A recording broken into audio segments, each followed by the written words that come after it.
Hello guys, आज का हमारा टॉपिक है कारक। आज हम संस्कृत में कारक पढ़ेंगे। इसके पहले हमने अव्यय पढ़ा था। तो आज की वीडियो में हम कारक का जनरल इंट्रोडक्शन देखेंगे और हम कर्तरी कारक और कर्म कारक, ये दो कारक को आज इस वीडियो में देखेंगे। बाकी के कारक को हम नेक्स्ट वीडियो में देखेंगे। तो अब हम कारक पढ़ते हैं। कारक प्रकरण। कारक शब्द की जो निरुक्ति होती है वो कारक में क्र धातु में नउल प्रत्यय लगाने पर कारक शब्द बनता है। इसका अर्थ होता है क्रिया से संबंध रखने वाला। जहाँ पे क्रिया का सीधा संबंध होता है उसको हम कारक कहते हैं। क्रिया को संपन्न करने में जो साधन का कार्य करे वह कारक कहलाता है। फिर कारक की परिभाषा। क्रिया अन्वित्वा कारकत्वम, क्रिया जनकत्वम व कारकत्वम, अर्थात क्रिया में जिसका अन्वय हो या जो क्रिया का जनक हो उसे कारक कहते हैं। उदाहरण, रामः गृहं गच्छति, राम घर को जाता है। इस वाक्य में राम और घर दोनों ही जो है वो कारक कहलाते, क्योंकि इनका सीधा संबंध है क्रिया से, इसलिए ये राम और गृह जो है ये कारक कहलाती है। फिर हम पढ़ेंगे कारक के भेद। तो कारक के जो भेद होते हैं वो 6 भेद होते हैं। कर्ता, कर्म, करण, संप्रदान, अपदान, अधिकरण। इसका श्लोक है, कर्ता कर्म च करणम संप्रदान तदेव च आपादान अधिकरण मिथ्याह कारणी षडः। ये जो है ये कारक के भेद का श्लोक है। ये श्लोक आपको याद करना है। उसके बाद में आपको कारक और उसका विवरण लिखना है। तो कर्ता कारक क्या होती है? क्रिया को करने वाला। जो क्रिया को करने वाला होता है, जैसे कि यहाँ पे है रामः गृहं गच्छति, तो यहाँ पे जो राम है वह करता है, तो क्रिया को कर रहा है तो वो राम है, मतलब ये करता है। फिर कर्म मतलब क्रिया या कर्म, तो ग्रहम जो है ये कर्म हो गया। फिर है करण, क्रिया के होने में अत्यंत सहायक, मतलब कि क्रिया के होने में जो सहायक है वह करण होता है। जैसे कि गच्छन्ति, वह घर गया, वह घर जाता है, वह घर जाएगा, वह घर जाएगी, तो ये करण होता है। फिर है संप्रदान, जिसके लिए क्रिया की जाए, जिसके लिए क्रिया की जाती, मतलब जाने के लिए क्रिया की गई है तो वो संप्रदान है। फिर आपादान, जिससे क्रिया दूर हो, मतलब कि अलग होने के अर्थ पे, अलग होने के अर्थ है, जैसे कि वह घर से बाहर गया, वह घर में नहीं आया, तो वो घर से बाहर गया, तो ये आपादान है। फिर अधिकरण जो है जहाँ क्रिया संपन्न हो, जहाँ पे क्रिया संपन्न हो जाती है वो होता है अधिकरण। फिर विभक्ति, तो कारक के साथ में उसकी विभक्ति होती है, चिन्ह होता है। तो कर्ता कारक जो होती है उसमें प्रथमा विभक्ति होती है, इसका चिन्ह होता है ने। कर्म कारक जो होती है द्वितीय विभक्ति होती है, इसका चिन्ह होता है को। कर्ण कारण तृतीय विभक्ति, इसका चिन्ह है से द्वारा। संप्रदान कारक में चतुर्थ विभक्ति, इसका चिन्ह होता है के लिए। फिर आपादान कारक है, इसमें पंचमी विभक्ति लगती है, इसका चिन्ह होता है से अलग होने के अर्थ पे। फिर संबंध कारक होती है, तो संबंध कारक में षष्ठी विभक्ति लगती है, इसका चिन्ह होता है का के की। फिर अधिकरण कारक होती है, सप्तमी विभक्ति होती है, इसका चिन्ह होता है मे पे पर। ये आपको याद रखना है, सारे कारक, उसकी विभक्तियाँ और उसके चिन्ह। फिर हमारे संस्कृत में जो है वो 6 कारक ली जाती है, कर्ता, कर्म, करण, संप्रदान, आपादान, अधिकरण। यहाँ पे संबंध नहीं लिया है और संबोधन भी नहीं लिया है, लेकिन संबंध को हम षष्ठी विभक्ति में ले लेते हैं। बताती हूँ कि संबंध कारक क्यों नहीं है ना। तो संबंध कारक क्यों नहीं है, हमने कारक की डेफिनेशन पढ़ी है कि कारक का अर्थ होता है कि जिसका क्रिया से सीधा संबंध हो वह कारक होती है, लेकिन संबंध कारक में अलग होता है। इस उदाहरण से समझते हैं, राम की कमल श्याम ने चुरा ली। चुरा ली क्या है? क्रिया है, तो ये तो हो जाएगी कारक। लेकिन चोरी श्याम ने की है, किसकी चोरी की है? कमल की चोरी की है, इसीलिए जो क्रिया है उसका सीधा संबंध होता है कारक से। तो राम का संबंध जो है वो कमल से है, मतलब श्याम ने तो चुरा ली है लेकिन राम का संबंध जो है वो कमल से है। तो अप्रत्यक्ष रूप से जो राम है उसका अप्रत्यक्ष रूप से कारक के साथ में संबंध होता है, लेकिन प्रत्यक्ष रूप में नहीं होता है, क्योंकि यहाँ पे चुराली से अर्थ है, क्रिया से अर्थ है। तो श्याम और कमल, चुराली जो है वो प्रत्यक्ष रूप से है, लेकिन राम का संबंध चुराली से नहीं है, क्योंकि कमल राम की है, इसलिए अप्रत्यक्ष रूप से उसने राम की ही चीज़ें चुराई है। तो इसीलिए संबंध में हम कारक को ले लेते हैं, तो संबंध में षष्ठी विभक्ति लगती है। इसका संबंध होता है का के की, इसका चिन्ह होता है का के की, तो इसलिए संबंध कारक को रख लिया जाता है षष्ठी विभक्ति के साथ में। फिर है संबोधन कारक। तो संबोधन कारक क्यों नहीं है? क्योंकि हमने अभी जितनी भी कारक पढ़ी उनकी सबकी अपनी अपनी विभक्ति है, लेकिन जो संबंध कारक होती है इसकी अपनी कोई विभक्ति नहीं होती है, इसलिए हम इसको कारक नहीं मानते। संबंध कारक को कर्ता कारक के साथ में ही रखते हैं, क्योंकि कर्ता कारक का जो विभक्ति होती है प्रथम विभक्ति, उसमें है रामः रामो रामाः, है ना। तो वैसे ही हम संबोधन में लगते हैं हे रामः, हे रामो, हे रामाः, तो इसको प्रथम विभक्ति के साथ में हम विस्मयादि बोधक चिन्ह लगाते हैं और सामने में हे लगा देते हैं, तो ये संबोधन कारक हो जाती है। ठीक है, तो ये कारक का जनरल इंट्रोडक्शन था। अब हम अपनी पहली कारक स्टार्ट करेंगे, कर्ता कारक प्रथमा विभक्ति।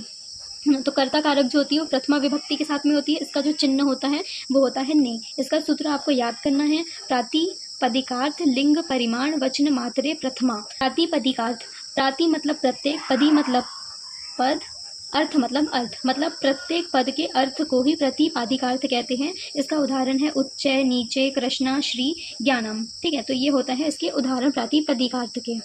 तो प्रातिपदिकार्थ का उदाहरण ले लेते हैं हम। तो कृष्ण शब्द है तो उदाहरण ले लेते हैं। कृष्ण कंसः हतः, मतलब कृष्ण ने कंस को मारा, तो ये प्रातिपदिकार्थ हो गया। फिर आता है लिंग। तो लिंग में होता है लिंग मात्र को प्रकट करने वाले। लिंग 3 होते हैं, पुल्लिंग, स्त्रीलिंग और नपुंसक लिंग। तो इसके उदाहरण में टटी, टटह, टटम। टटी जो है स्त्रीलिंग है, टटह जो है पुल्लिंग है, टटम जो है ये नपुंसक लिंग है। फिर परिणाम मात्र, मतलब परिणाम मात्र का ज्ञान कराने वाले। परिणाम का जैसे उदाहरण देखें तो द्रोणो ब्रीहि, मतलब कि एक द्रोण भर धान दिया। फिर है वचन। तो वचन क्या है? वचन मात्र के घोतक के लिए। तो वचन 3 होते हैं, एक वचन, द्विवचन और बहुवचन। तो वचन में ये आ जाएगा। फिर आते हैं संबोधन च। संबोधन मैंने अभी बताया कि जो संबोधन कारक होती है उसको हम प्रथमा विभक्ति के अंदर ही मान लेते हैं। फिर है कर्तवाच्य। जब हम वाच्य पढ़ेंगे तो वाच्य 3 प्रकार के होते हैं, कर्तावाच्य, कर्मवाच्य, भाववाच्य। कर्तावाच्य होता है उसके कर्ता में प्रथम विभक्ति होती है, लेकिन जो कर्मवाच्य होता है तो कर्मवाच्य के कर्म में प्रथम विभक्ति आ जाती है, तो ये प्रथम विभक्ति से होता है। उदाहरण देख लेते हैं, जैसे कि कर्ता है तो बालकः पुस्तकम पठति, यहाँ पे बालकः में प्रथम विभक्ति आ गई। फिर कर्म वाच्य देखे तो पुस्तकम बालकन पठति, जो कर्ता था उसमें तृतीय विभक्ति आ गई और कर्म में प्रथम विभक्ति आ गई। ठीक है, तो ये हमारा कर्तृकारक जो है ये खत्म हुआ। इसमें याद रखना है कि कर्तृकारक में प्रथम विभक्ति होती है, ने चिन्ह होता है, इसमें प्रातिपदिकार्थ, लिंग, परिमाण, वचन, संबोधन और कर्तृवाच्य ये इसमें होते हैं। ठीक है, अब हम आते हैं कर्मवाच्य पे। द्वितीय विभक्ति होती है, इसका चिन्ह होता है को। ठीक, इसके नियम देखेंगे हम। इसका सूत्र है कर्तरी शब्दम कर्म, मतलब कि वाक्य में प्रयुक्त शब्द में जो कर्ता सबसे अधिक जिसको चाहता है वो होता है कर्म। जैसे कि हम जैसे इसका उदाहरण देख लेते हैं, रामो ग्रामम गच्छति, मतलब राम घर में जाता है। फिर दूसरा है कर्मिणी द्वितीय, कर्म को बताने के लिए कर्म कारक में द्वितीय विभक्ति हो जाती है। जैसे कि हरि भजती, हरि को भजते हैं। ठीक है, हरिम भजती। फिर है अकथम। अब हम देखेंगे अकथित या द्विकर्मक धातुएं। तो अकथित का अर्थ होता है अप्रधान या गौण, और द्विकर्मक मतलब कि 2 कर्म वाली धातुएं जिसका प्रथम अर्थ जो होता है वो प्रधान होता है और द्वितीय जो होता है वो अप्रधान होता है। तो इसमें जो द्विकर्मक धातुएं होती है ये 16 धातुएं होती हैं। इस 16 धातुओं को हमें देखना है उसके अर्थ सहित, उसके उदाहरण सहित। दूह, याच, पक्ष, दंड, रुद्ध, पक्ष, ची, ब्रू, झास, जी, मथ, मुश, नी है, क्रश और वह धातु। ठीक है, तो एक एक को देखते हैं, 2 को देख लेते हैं, उनसे वाक्य भी देखते हैं। तो पहली है दूह। दूह का अर्थ होता है दूहना। सोहनम गाय दुग्धती, मतलब सोहम गाय से दूध दूहता है। फिर है याच। याच का मतलब होता है मांगना। बलि वसुधा याच्यते, बलि से भूमि मांगता है। फिर है पच। पच का अर्थ होता है पकाना। रमा तंडुलान ओदन पचती, रमा चावल से भात पकाती है। फिर है दंड। दंड का अर्थ होता है दंड देना। राजा सेवकम सत दंडयति, अर्थात राजा सेवक को 100 रुपए का दंड देता है। फिर है रुद्ध। रुद्ध का अर्थ होता है पकाना या घेरना। तो ग्वालः व्रज ग्रामम अवरुद्धति, इसका अर्थ है ग्वाला व्रज में गाय को रोकता है। फिर है पच्छ। पच्छ का अर्थ होता है पूछना। अध्यापक छात्रान प्रश्न पूछती, अध्यापक छात्र से प्रश्न पूछता है। फिर है ची। ची का अर्थ होता है चयन करना या चुनना। मालाकार वृक्षम पुष्प चुनियति, माली वृक्ष से पुष्प चुनता है। फिर है ब्रू धातु। ब्रू का अर्थ होता है बोलना, बोलना या फिर कहना। तो गुरु शिष्य धर्म ब्रूयते, मतलब गुरु शिष्य से धर्म कहता है। फिर है शास। शास का अर्थ भी होता है कहना या शासन करना। तो गुरु शिष्य धर्म शासयति, गुरु शिष्य से धर्म कहता है। फिर है जी। जी का अर्थ होता है जीतना। रवि महेश सह जीतयति, रवि महेश से 100 रुपए जीतता है। फिर है मथ। मथ का अर्थ होता है मथना, मतलब देवः क्षीर नदी सुधा मथनाती, देवता क्षीर सागर से अमृत मथते हैं। फिर है मिश धातु। मिश का अर्थ होता है चुराना।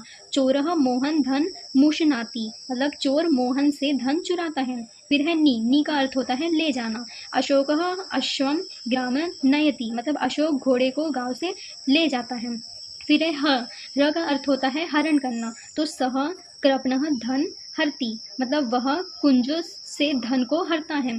फिर है क्रश। क्रश का अर्थ होता है खींचना। खींचने में है क्रष्टः क्षेत्रम विवन कृष्यति, मतलब किसान खेत में बैल को खींचता है। फिर है वह। वह का अर्थ होता है ढोकर ले जाना। तो गर्धनः ग्रामः भार वहति, मतलब गधा घोड़े में बोझ ढोकर ले जाता है। तो ये हमारी द्विकर्मक धातुएं हो गई। उसके बाद में आते हैं हम अकर्मक धातुओं पे। तो अकर्मक धातुएं का क्या होता है कि अकर्मक धातुएं जो है वो योग होता है किसका, देश, काल, भाव, भाव का अर्थ होता है काल, और मार्ग के जो योग होते हैं ये सब द्विकर्मक धातुएं में आते हैं। जैसे कि मांस अस्ते, मांस अस्ते का अर्थ है महीने भर रहता है।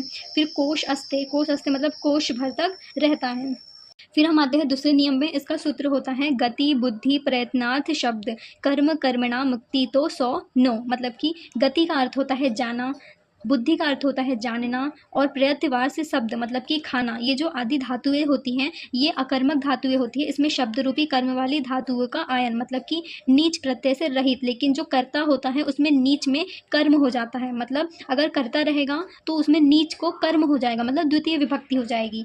जैसे देवेन अमृत आशयत, देव अमृत चाहते हैं। फिर हम आते हैं दूसरे नियम पे। इसका सूत्र होता है ह्रकोर यंश्याय, मतलब ह्र तथा क्र। ये जो ह्र और क्र धातु ये होती है इनका साधारण जो कर्ता होता है वो निजंत मतलब प्रेरणार्थक वाक्य में विकल्प से कर्म हो जाता है, तो वो हो जाता है ह्र एंड क्र धातुओं में। फिर आते हैं हम दूसरे सूत्र पे। तो दूसरे सूत्र में है अधिशीन स्थ्या कर्म, मतलब सी, स्थ्या और आस इन धातुओं के पहले यदि अधि उपसर्ग आते हैं तो उन क्रियाओं के आधार को कर्म हो जाता है, अर्थात द्वितीय हो जाता है। उदाहरण है वैकुंठ हरि, मतलब विष्णु वैकुंठ में सोते हैं या उसमें बैठे हैं, स्थित हैं।